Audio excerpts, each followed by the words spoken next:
Good news naman tayo, may nadiskubre sa Palawan na bagong mapagkukunan ng natural gas. Ayon kay Pangulong Bongbong Marcos, kaya nitong mag-supply ng kuryente sa mahigit 5 milyong bahay sa loob ng isang taon. Nakatutok si Ivan Mayrina. Halos 3 taon na mula ng palawigin ng service contract para sa produksyon at paghahanap ng bagong mapagkukunan ng gas reserves mula sa Malampaya na sa puntong yun ay papaubos na. Sa pagtaya ng Department of Energy noon, hanggang 2027 na lang tatagal ang supply ng natural gas sa Malampaya. Pero ngayong araw masayang inanunsyo ni Pangulong Bongbong Marcos na may natuklasang bagong mapagkukunan ng gas may 5 kilometro mula sa kasalukuyang lokasyon ng Malampaya gas field. The MAE-1 is estimated to contain around 98 billion cubic feet of gas in place. Katumbas nito ang halos 14 na bilyong kilowatt-hour ng kuryente sa isang taon. Ibig sabihin, makakapag-supply ito ng kuryente sa mahigit 5.7 milyong kabahayan, 9,500 na gusali o halos 200,000 paaralan sa loob ng isang taon.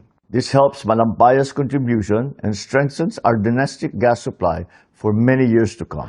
Mahalaga yan lalo't simula noong 2001, tinatayang hanggang 40% ng enerhiya ng buong Luzon ay sinusupply ng Malampaya. Sa panibagong tuklas sa gas reserves, mapapalawig ang supply ng hanggang 2030 o mas matagal pa. May indikasyon kasing mas marami pa ang nilalamang gas ito at mayahalin tulad sa orihinal na Malampaya gas field.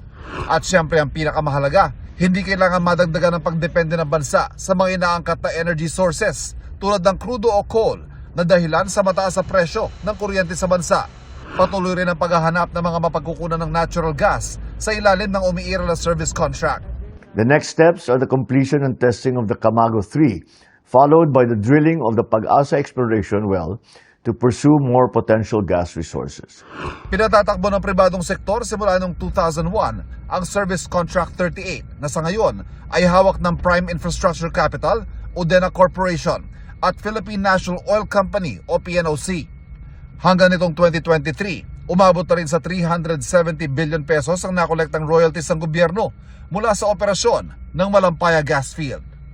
Para sa GMA Integrated News, Ivan Mayrina, nakatutok, 24 oras.